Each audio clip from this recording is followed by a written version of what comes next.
There was a witness out of Queensland earlier today in one of the Sky News stories, Martin, who said that the fuel load, the dead debris, if you like, in the forest was up to his shoulders. And there are certainly stories coming out, I don't know about New South Wales, but certainly stories coming out saying there hasn't been enough backburning, there haven't been fire breaks put in place.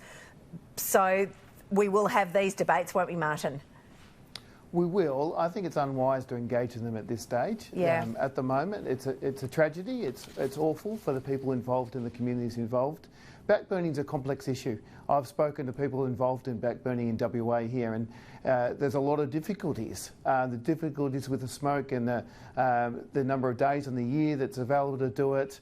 There's difficulties. There was even a case going back a few years with backburning that led to the loss of life. That's right. Down south. You know, it's a complex issue, but I would rather just people hold their horses and deal with the tragedy first. Yeah, OK. There's one thing to add to what Gary Hardgrove said. There is some history of this happening in Australia.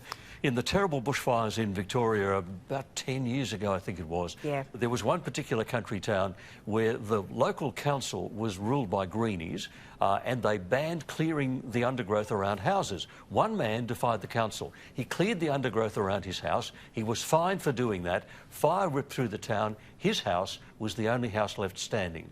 So we really have to be careful.